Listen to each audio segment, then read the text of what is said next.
Hey everyone, welcome to our YouTube channel. I'm Dr. Garima Vishwas, antenatal and postnatal fitness expert, obstetric and pelvic floor rehab therapist. तो last video में हमने discuss किया था कि ऐसे कौन कौन से साइंस हैं जिससे आप पहचान सकते हैं कि आप लेबर में जाने वाले हैं। सेकेंडली हमने डिस्कस किया था कि आप कैसे पहचान सकते हैं कि ट्रू लेबर का पेन कौन सा है एंड फॉल्स लेबर का पेन कौन सा है। तो आज हम डिस्कस करेंगे कि how to prepare yourself for labour preparation के लिए क्या क्या बेसिक रिक्वायरमेंट है। तो सबसे पहली चीज होती है physical and then mental and then practical preparation for the labour. So when we talk about the physical preparation for labour, तो फिजिकल प्रिपरेशन की जब हम बात करते हैं तो सबसे इंपॉर्टेंट चीज आती है एक्सरसाइजेस। तो ऐसी कुछ बहुत इंपॉर्टेंट एक्सरसाइजेज होती हैं जो कि बहुत कॉमन भी हैं एंड मोस्ट इफेक्टिव एक्सरसाइजेज हैं जो कि आपको नॉर्मल लेबर के लिए प्रिपेयर करने में हेल्प करती हैं। सो इन एक्सरसाइजेज के लिस्ट में सबसे पहला नाम आता है स्क्वेट्स या डीप स्क्वेट्स, सेकेंड होते हैं lunges, front lunges and side lunges, and thirdly stay in malasana position जिसे हम इंडियन टॉयलेट पोजीशन भी कहते हैं, उसमें होल्ड करना या उसमें थोड़ी देर के लिए बैठना, डक वॉक and then चक्की चालनासन and butterfly. So these are most common and effective exercises जो कि आपको नॉर्मल लेबर के लिए प्रिपेयर करने में हेल्प करती है। एंड इन सारी एक्सरसाइजेस के अलावा एक और बहुत इंपॉर्टेंट एक्सरसाइज है जो कि आपको जरूर करनी चाहिए जिसे हम कहते हैं pelvic floor exercises। तो what is pelvic floor exercises? तो ये आप देख सकते हैं, ये pelvis का मॉडल है। इसके अगर हम ऊपर की बात करें, इसकी रूफ की बात करें, तो इसकी जो छत है वो बनाता है हमारा डायफ्राम एंड इसका जो फ्लोर है उसे हम कहते हैं pelvic floor muscles। इस pelvic floor muscle में वेजाइना होती है एंड एनस होता है एंड इस pelvic floor का काम होता है हमारे ऑर्गन्स को सपोर्ट करना, लाइक हमारा यूट्रस, ब्लैडर और रेक्टम, इनको सपोर्ट करना। आफ्टर द डिलीवरी 40-45 की एज के बाद और फीमेल जब स्पेसिफिकली मीनोपॉजल एज में पहुंचती हैं तो ये बहुत कॉमन एक कंप्लेन होती है जिसे हम कहते हैं यूरिन लीकेज होना, छींकते समय खांसते समय यूरिन का लीक होना या बच्चेदानी का नीचे की तरफ आ जाना। तो ये सब जो चीजें होती हैं वो pelvic floor muscle वीकनेस की वजह से होती हैं जो कि प्रेगनेंसी और चाइल्ड बर्थ के बाद वीकनेस बहुत ज्यादा हो जाती है। तो इसलिए इस टाइम में हर प्रेग्नेंट फीमेल को pelvic floor strengthening एक्सरसाइजेस करना बहुत ज्यादा जरूरी है। हम स्टार्टिंग से लेके 34 वीक तक pelvic floor strengthening एक्सरसाइजेस करते हैं एंड 34th वीक के बाद हम इस pelvic floor की रिलैक्सेशन पे काम करते हैं जिससे कि बेबी की डिलीवरी को ये और इजी एंड फैसिलिटेट करता है। So pelvic floor relaxation exercises is the again most important part for the physical labor preparation. And after that perineum massage. So perineum massage क्या होता है? जो वेजाइना एंड एनस के बीच का स्पेस होता है उसे हम कहते हैं पेरिनियम।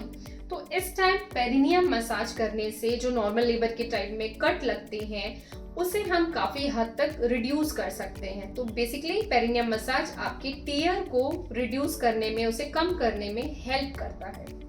तो ये तो हो गई एक्सरसाइजेस की बात। अब फिजिकल प्रिपरेशन में एक और चीज आती है जिसे फूड कैटेगरीज में हम रखते हैं कि ऐसे कौन कौन से फूड हैं जो आपके लेबर को इंड्यूस कर सकते हैं नेचुरली। तो इसमें सबसे पहली चीज आती है डेट्स।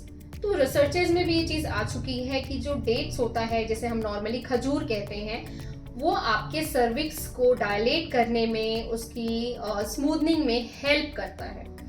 तो आप कब से ले सकते हैं? 36 वीक के बाद से आप दिन में 3 से 6 खजूर ले सकते हैं। बट अगर आप ऐसी मदर हैं जिनको जेस्टेशनल डायबिटीज है या और कोई मेडिकल कॉम्प्लिकेशंस हैं तो आप हमेशा अपने डॉक्टर से, अपनी गायनिक से कंसल्ट करने के बाद ही लें। सेकेंड इस लिस्ट में आता है रेड रेस्पबेरी लीफ टी। तो ये जो टी है ये भी अगेन आपके लेबर को इंड्यूस करने में हेल्प करती है। आप नॉर्मली 1 कप टी से स्टार्ट करके 2 से 3 कप में जा सकते हैं। एंड थर्डली पाइनएप्पल में एक ब्रोमेलिन नाम का कंटेंट होता है जो कि हमारे यूट्रस को टोन करने में एंड लिवर को इंड्यूस करने में हेल्प करता है। And other than that castor oil, पहले टाइम में कैस्टर ऑयल का फीमेल्स अपने घर पे बहुत यूज करती थी। ये बेसिकली क्या करता है, हमारे इंटेस्टाइन के कॉन्ट्रैक्शन को, पेरिस्टाल्सिस मूवमेंट को बढ़ाने का काम करता है। लेकिन आप कभी भी कैस्ट्रॉल अपने मन से ना लें, अपने डॉक्टर से कंसल्ट करने के बाद ही और उनके एडवाइस के बाद ही लें। एंड कई स्टडीज में तो ये भी आया है कि स्पाइसी फूड अगर फीमेल्स इस टाइम खाती हैं आफ्टर द 37-38 वीक, तो ये क्या होता है कि आपके प्रोस्टाग्लैंडिन हार्मोन के सिक्रीशन को बढ़ाता है। तो अगेन ये आपको लेबर के इंड्यूस करने में हेल्प करता है। तो ये हो गई फिजिकल प्रिपरेशन की बात, जहां पे हमने एक्सरसाइजेस की बात की, pelvic floor relaxation, perineum massage and some foods. तो फिजिकल प्रिपरेशन के बाद सेकेंड आता है मेंटल प्रिपरेशन। मेंटल प्रिपरेशन बहुत ज़्यादा इंपॉर्टेंट होती है। जैसे ही एक फीमेल अपने ड्यू डेट के पास पहुंचती है या समटाइम ड्यू डेट क्रॉस भी हो जाती है, तो एक फीमेल एक्सेसिव स्ट्रेस ले लेती है इस टाइम, और उसकी वजह से कई बार उन्हें हाइपरटेंशन भी हो जाता है, अपनी बीपी को भी वो बढ़ा लेती है। इसलिए मेंटल प्रिपरेशन बहुत ज़्यादा ज़रूरी है। मेंटल प्रिपरेशन के लिए ड्यूरिंग द प्रेगनेंसी एक बहुत इंपॉर्टेंट चीज़ हम करते हैं, जिसे हम कहते हैं चाइल्ड बर्थ एजुकेशन क्लास। तो इस चाइल्ड बर्थ एजुकेशन क्लास में हम अपनी प्रेग्नेंट मम्मीज को ये सिखाते हैं और ये सारी चीज़ें उन्हें समझाते हैं। लेबर क्या होता है, लेबर की कौन कौन सी स्टेजेस हैं, आप ट्रू लेबर फॉल्स लेबर को कैसे पहचानेंगे, कौन सी ब्रीदिंग टेक्निक है जिससे आप अपने लेबर की पेन को रिड्यूस कर सकते हैं, ऐसे कौन सी एक्सरसाइजेस है जिससे आप अपने सर्विक्स डायलेशन को फास्ट कर सकते हैं। तो ये सब हम अपनी चाइल्ड बर्थ एजुकेशन क्लास में कवर करते हैं। अगर आपके भी आसपास ऐसी कोई चाइल्ड बर्थ एजुकेशन क्लास होती है तो आप उसे ज़रूर अटेंड करें। उससे आपको सारी चीज़ें कि आप किस किस तरीके से लेबर में जाने वाले हैं, आपको उन चैलेंजेस को कैसे ओवरकम करना है, ये आप सब सीख जाएंगे। एंड इसके अलावा चाइल्ड बर्थ एजुकेशन क्लास के अलावा ब्रीदिंग, प्राणायाम, मेडिटेशन, ये सब अगेन बहुत हेल्प करता है आपके माइंड को रिलैक्स करने में। बहुत कॉमन मिस्टेक इस समय फीमेल्स क्या करती हैं कि उन्हें कोई रिलेटिव्स बता रहे हैं, उनकी फ्रेंड बता रहे हैं कि उनकी लेबर की जर्नी ऐसे थी, उन्हें 12 घंटे पेन हुआ, उनके साथ ये हुआ। But I request to all the females कि आप इस समय किसी और की लेबर जर्नी से ना आपको इंस्पायर होना है, ना ही आपको उससे परेशान होना है, क्योंकि दो फीमेल की कभी भी लेबर की जर्नी सेम नहीं होती, ना ही उनके साइन एंड सिम्टम्स सेम होते हैं। इसीलिए आप ऐसी अननेसेसरी बातों में ना पड़े और ना ही किसी के साथ ये सब चीजें डिस्कस करें। तो मेंटल प्रिपरेशन में प्राणायाम आपको जरूर करना चाहिए। प्राणायाम ब्रीदिंग टेक्निक ये आपके माइंड को रिलैक्स करने में और आपके स्ट्रेस को रिड्यूस करने में बहुत बहुत इफेक्टिव है। एंड मेंटल प्रिपरेशन के बाद अगर हम बात करते हैं प्रैक्टिकल, तो इसमें आता है बेसिकली आपका लेबर रूम में जाने के पहले, आपकी ड्यू डेट के पहले अपना बेबी बैग पैक करना। इस बेबी बैग में अपने लिए और आपके बेबी के लिए जो इंपॉर्टेंट चीज़ें हैं, clothes, blanket, diapers and maternity wears, maternity gowns, जो भी चीज़ें हैं वो आपको अलग से आप अपने लिए एक बैग बना के पैक कर सकते हैं। And other than baby bag, आपके घर में किस तरीके से आपको अपने बेबी के लिए स्पेस बनाना है, बेबी के लिए जो भी नेसेसरी वाली चीज़ें हैं, आप अपना हॉस्पिटल जाने के पहले ही उन सारी चीज़ों को सेटअप करके जाएं। क्योंकि जब आप हॉस्पिटल से आएंगे तो उस समय आपके अंदर में इतनी एनर्जी नहीं होगी कि आप ये सब चीज़ें उस समय प्रिपेयर करें।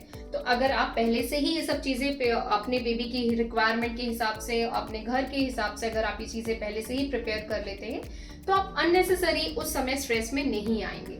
तो ये बेसिक चीज़ें हैं जो कि लेबर प्रिपरेशन में बहुत आपको हेल्प करेंगी। तो आपको फिजिकल, मेंटल एंड प्रैक्टिकल, इन तीनों लेवल पे अपने आप को लेबर के लिए प्रिपेयर करना है। सो आई होप कि आज की जो ये वीडियो है आपके लिए बहुत इंफॉर्मेटिव रही होगी। अगर आपको किसी भी तरीके का कोई डाउट है तो आप हमसे पूछ सकते हैं, और मिलेंगे हम आपसे नई वीडियो के साथ, नई इंफॉर्मेशन के साथ। But don't forget to press bell icon, जिससे कि आप हमारे आने वाले सारे नए वीडियोस देखते रहें। मिलते हैं नेक्स्ट वीडियो में। Till then be happy, be healthy and stay blessed. Thank you.